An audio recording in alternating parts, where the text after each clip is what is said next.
Stained glass windows cast shards of color upon the polished wooden floor, creating a kaleidoscope that danced with every flicker of movement. At the center of this vast chamber, Elin stood poised, her figure small but resolute beneath the gaze of dozens of guild elders and spectators. Across from her, Guildmaster Valendraswin regarded her with a cold, calculating expression, his silver-streaked hair catching the light as he adjusted the heavy robe embroidered with ancient sigils that marked his authority. "You have come far, Elin," Valen said, his voice resonating with the weight of generations. "But you cannot undo what has been woven into the fabric of our society. The guilds are the very thread that holds this kingdom together." Elin's eyes flashed, her fingers tightening into fists. "The threads you've woven are suffocating, Valen. They bind magic to control and fear. That fabric must be rewoven, loosened, so it can breathe again." A hush fell over the crowd as the challenge was tacitly accepted. The air thickened, buzzing with anticipation. Suddenly, Valen's hand moved in a fluid gesture, and brilliant strands of glowing fabric emerged, twisting and coiling like serpents. They shimmered with power, forming a radiant barrier that hummed with ancient enchantments. Elin responded swiftly, her own hands beginning to weave patterns in the air. Her coat, a patchwork of enchanted cloth, fluttered as threads of light spiraled from her fingertips. The duel had begun. The two figures danced, not with swords or fists, but with the very essence of fabric magic. Valen's sigils morphed and shifted, wrapping around Elin's weaves, attempting to ensnare and unravel her spells. Elin's counterweaves shimmered with a strange new energy, one that did not merely bind or strengthen, but unraveled and reformed. Spectators gasped as Elin's magic began to fray the edges of Valen's robes, the intricate sigils dissolving into threads of pure light. Yet, rather than tearing them apart, Elin's hands wove these threads anew, creating patterns that pulsed with life and possibility. "Impossible," Valen muttered, his expression darkening. "No one has ever unwoven the core sigils of the guild's power without destroying them." Elin's breath was steady, her mind clear despite the storm of magic raging around her. She felt the legacy of the Threadwright surge within her veins, the ancient knowledge of creation and decay, of weaving and unweaving. This was her birthright. The duel escalated, the hall alive with the shimmering dance of magical fabrics, each movement a strike, each weave a defense. The very air seemed to ripple as Elin pushed her powers to their limits, dissolving Valen's magical constructs and reshaping them into new forms. Finally, after what felt like an eternity, Elin stood before Valen, her hands raised, the last of his enchanted robes unraveling into a cascade of glowing threads.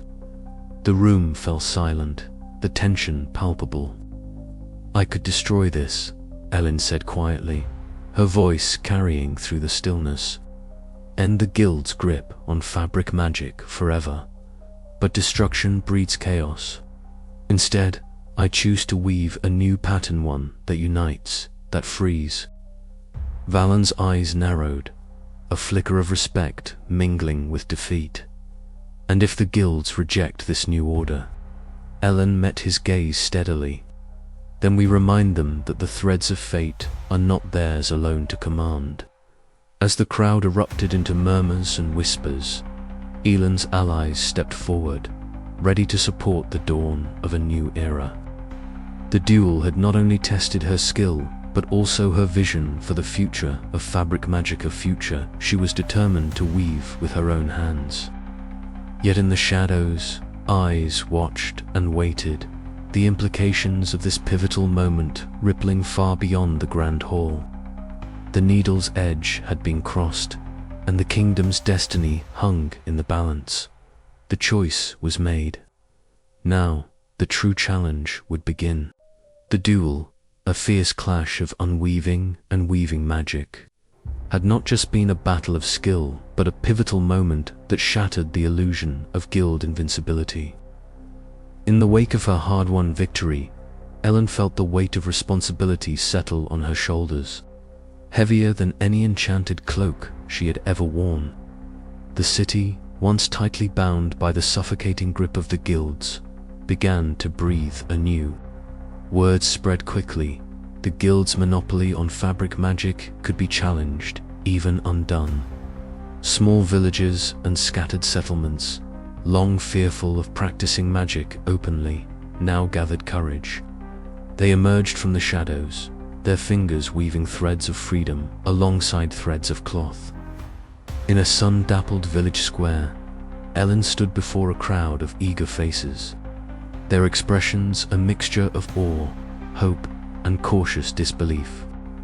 The air shimmered gently as she demonstrated the newly freed magic garments that rippled with protective enchantments, cloaks that gleamed with vitality, and scarves that danced with the wind's playful whispers. Each piece she wove carried not just magic, but a message. The fabric of their lives could be rewoven, stronger and more beautiful than before. Mira, ever at her side, worked swiftly. Together, they stitched a banner that would become the emblem of the revolution. The cloth was a patchwork of colors and textures, symbolizing the diversity and resilience of those who had suffered under guild rule. As their needles moved in harmonious rhythm, the banner seemed to hum softly, alive with the spirit of the movement. The quiet camaraderie between them was a balm to Elin's soul, a reminder that even in the midst of upheaval, bonds of friendship and shared purpose could be stitched tight. Yet the path forward was far from clear. In the shadowed chambers of the old guild halls, the enforcers, those loyal to the old order, gathered in whispered council. Their faces were grim, the flickering candlelight throwing their features into sharp relief. They spoke of lost power, of fractured authority, and of the threat Elin now posed to their carefully woven plans. Resistance was brewing, a knot of defiance that would not unravel easily. Elin knew that these remnants of the guild could not be ignored. Their influence still twisted through the city's undercurrents, threatening to pull the fragile new order back into chaos. With Joran's counsel and Myra's unwavering support, she began to devise strategies not just to fight, but to heal, to mend the torn fabric of their society so that it might hold true. Her walks along the city's outskirts at dusk became moments of reflection. The fading light cast long shadows over the bustling streets, but in the laughter of children playing beneath magically glowing garments, Elin saw the promise of a new dawn. The scent of fresh fabric mingled with the evening air, carrying with it the hope that the future could be woven anew. The journey to rebuild was daunting. Each new day brought challenges, old rivalries flared, pockets of resistance struck out with desperation, and the scars of years under guild tyranny ran deep. But with every stitch, every spell, and every act of courage, Elin and her allies wove a new pattern into the kingdom's tapestry, one of freedom, unity, and enduring hope. As the chapter of conflict gave way to one of rebuilding, Elin's resolve hardened.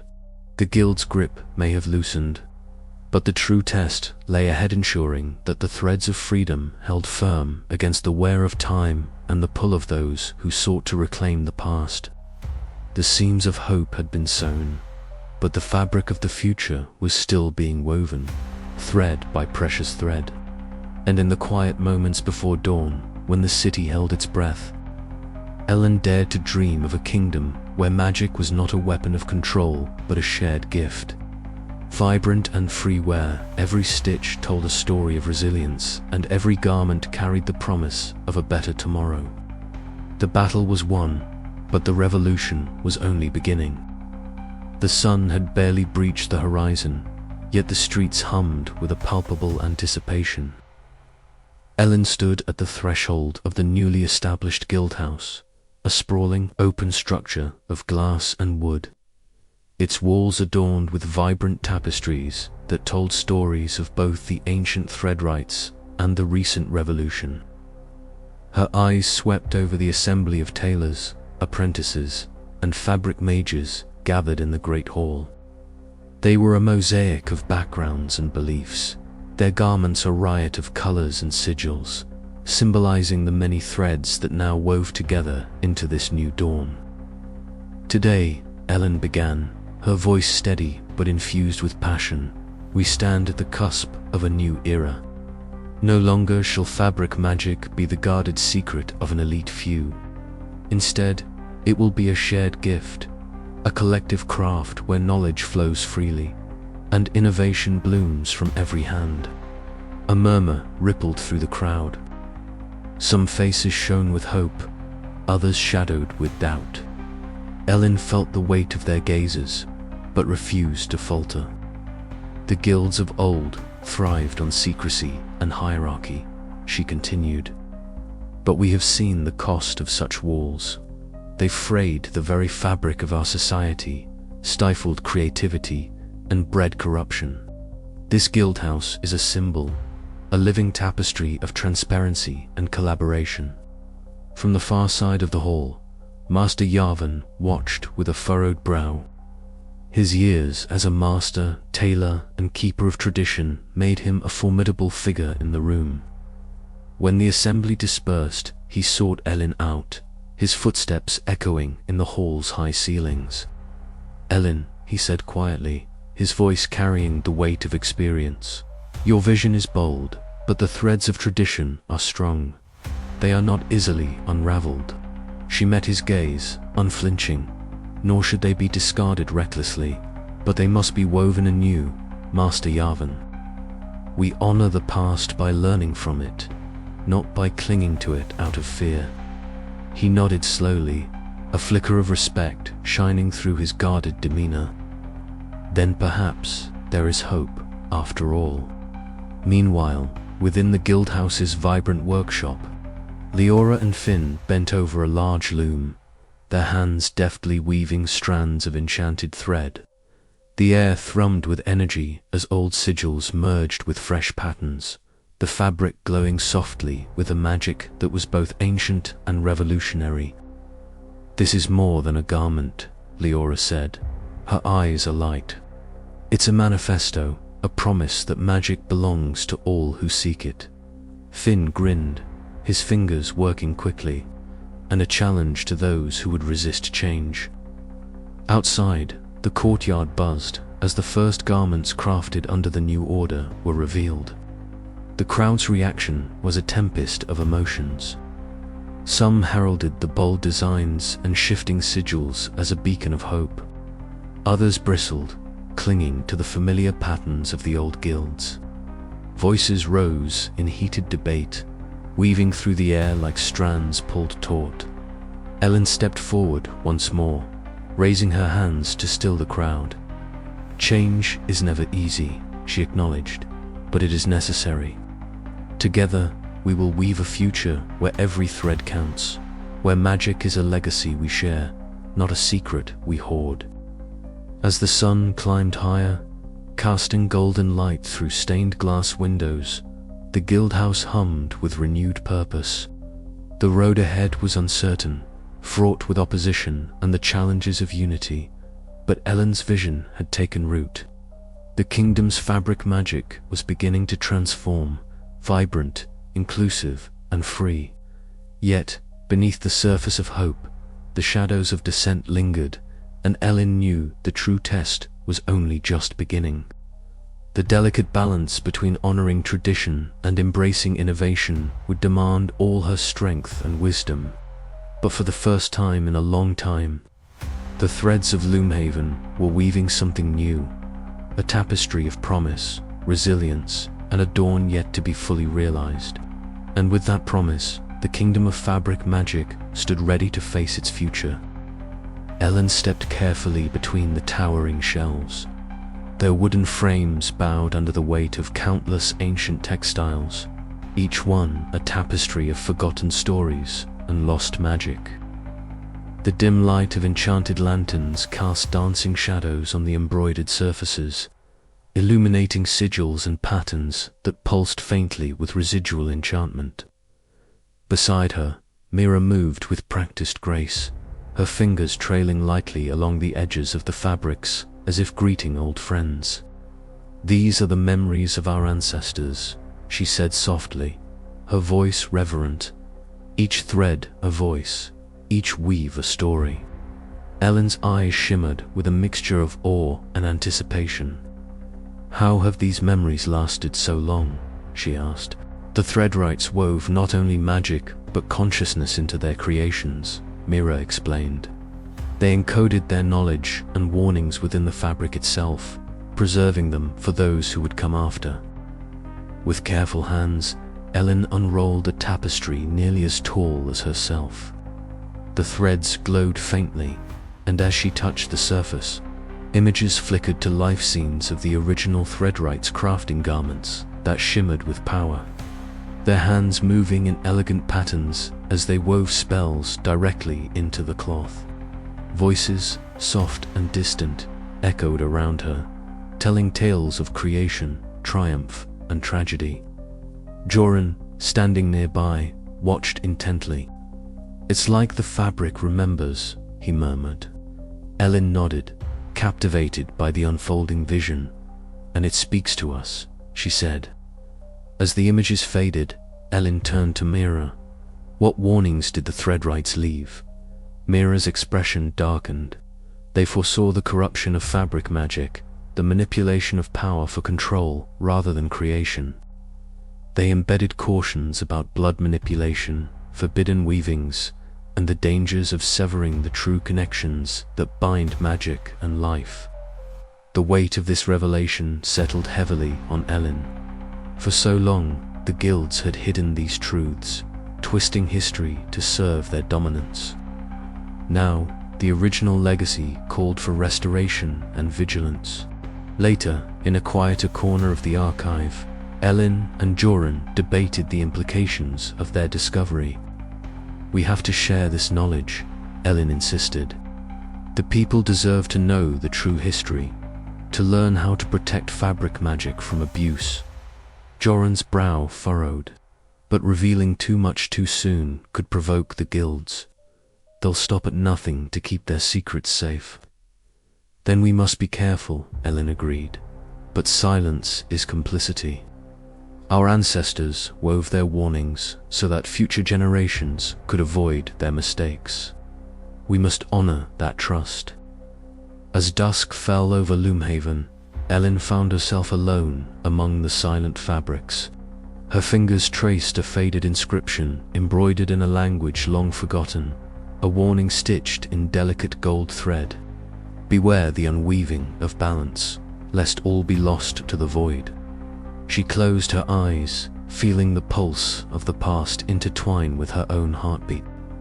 The legacy of the Threadwrights was no longer a distant memory, it was a living responsibility. With renewed resolve, Elin rose, ready to carry this burden forward, to protect the magic woven into the very fabric of their world.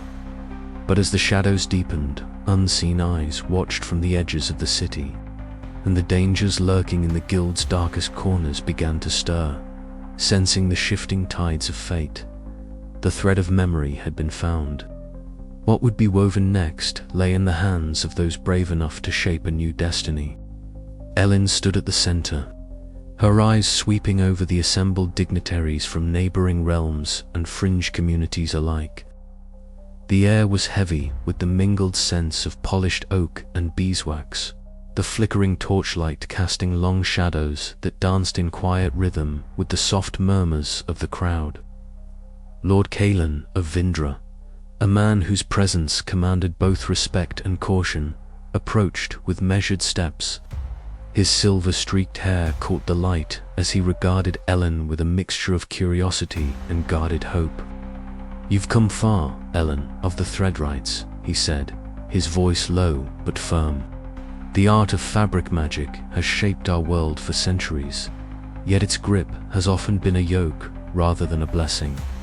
Elin nodded, her cloak a patchwork of enchanted fabrics that shimmered faintly gathering around her shoulders. That yoke must be broken, Lord Kalen, not through war, but through unity. The old guild's control has stifled innovation and bred resentment. It is time for a shared stewardship where knowledge and magic flow freely between kingdoms and peoples. The room stirred, whispers rippling through the assembly as the weight of her words settled. Negotiations began with a careful dance of promises and concerns. Lord Kellen's cautious pragmatism was evident as he voiced the fears of his advisors about losing control over their own magical traditions. Yet Elin's unwavering conviction and the tangible proof of her abilities demonstrated by the subtle undulations of her cloak lent her credibility.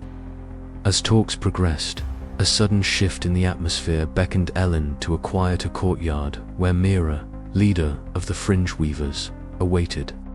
The twilight draped the garden in hues of deep indigo and soft lavender, the air alive with the scent of damp earth and blooming nocturnal flowers.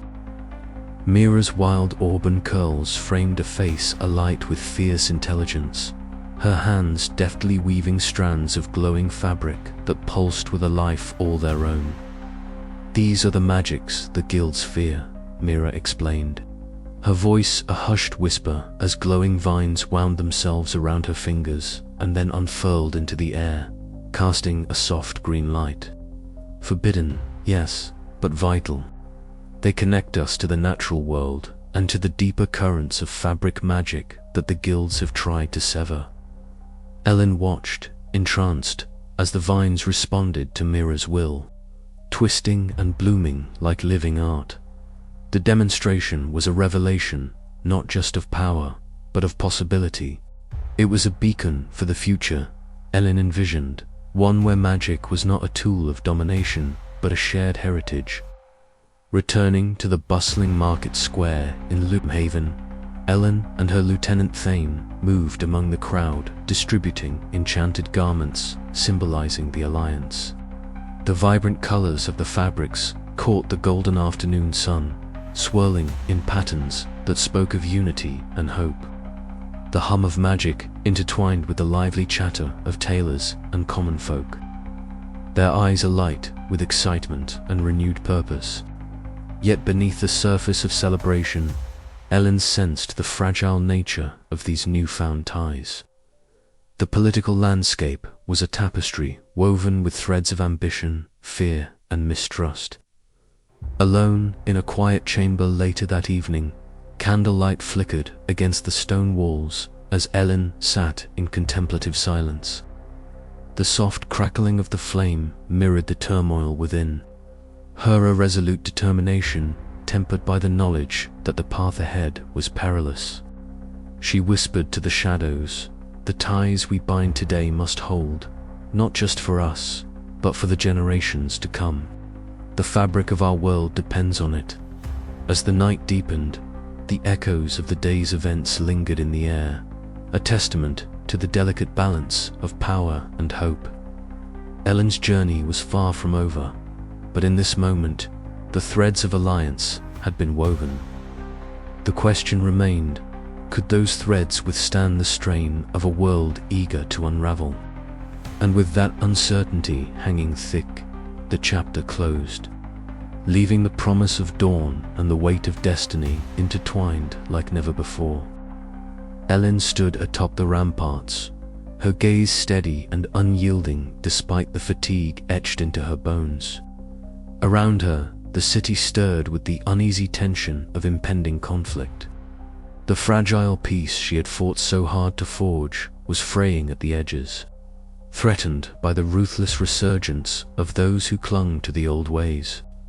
News had come swiftly, a splinter faction, hardened by rejection and bitter over the loss of their privileges, had rallied under the dark banner of Verek, a figure as feared for his cunning as for his merciless brutality. His followers, cloaked in shadows and twisted enchantments, sought to reclaim the kingdom by force, to unravel the new tapestry of cooperation and freedom Elin had woven from threads of hope and rebellion. Elin's breath was steady as she surveyed the city gates below, where Garen marshaled the defenders. The air was thick with the scent of burning cloth and the metallic tense of tension. Enchanted weapons shimmered in the hands of her allies, intricate sigils glowing faintly along seams and hems. The clash that was to come would be unlike any before a war, not just of steel, but of fabric and magic intertwined. As the first cries rang out and the splinter faction surged forward, Elin's hands moved with practiced grace. She wove protective spells into her coat, threads of shimmering light snaking through the fabric, forming a shield that rippled in response to the chaotic assault. Her voice rose, clear and commanding, rallying those beneath her to hold fast. The battle was a tempest of movement and magic. Enchanted garments clashed, some bursting into flames, others hardening into shields, or transforming into serpentine forms that lashed out at opponents. Garen's forces fought with determined ferocity, their loyalty to Elin unshaken despite the ferocity of the enemy. Amidst the chaos, Mora slipped through the shadows, her allegiance torn as she spied on Varek's machinations. Her eyes, sharp and calculating, flickered with doubt as she weighed the cost of allegiance against the promise of Elin's vision. The weight of choice pressed heavily upon her, each step forward a thread woven into an uncertain destiny. Hours passed as the conflict ebbed and flowed like a storm-tossed sea. The splinter faction's assault was fierce but ultimately repelled, their forces scattered and broken but not defeated. The city bore scars, burning banners, torn garments, and the weary faces of those who had stood against the tide. As dawn's soft light crept over the horizon, Elin descended from the ramparts to the aftermath. The streets were littered with remnants of battle, threads snapped and tangled, the scent of smoke hanging in the air, and the quiet murmurs of survivors tending to wounds. Her heart ached for the losses sustained, the price of progress etched in every weary glance. Yet even as the ruins told tales of destruction, a fragile hope lingered. The new order, though tested, had endured. Elin knew the path ahead would be fraught with trials, that the struggle to redefine the kingdom's fate was far from over. But she was determined, woven into the very fabric of her being was the resolve to defend this fragile dawn against any who would see it undone. Gathering her closest allies, Elin began to plan for the challenges to come. Strategies were laid, alliances reinforced, and new weaves of magic conceived to strengthen their defenses. The war was not yet won, but the threads of unity and courage had been spun strong. In the quiet moments between storms, Elin allowed herself a fleeting glance at the horizon where the first light promised a future still unwritten. The warp of war had tested her, but she was ready to weave the new pattern that would shape the kingdom's destiny. And as the city stirred to life once more, the question echoed through her mind. How long could the fragile peace hold when the old shadows still lurked, waiting to unravel all she had sewn together? The battle was but one stitch in a larger tapestry of conflict and change, and Elin knew that the true war for Loomhaven's soul was just beginning.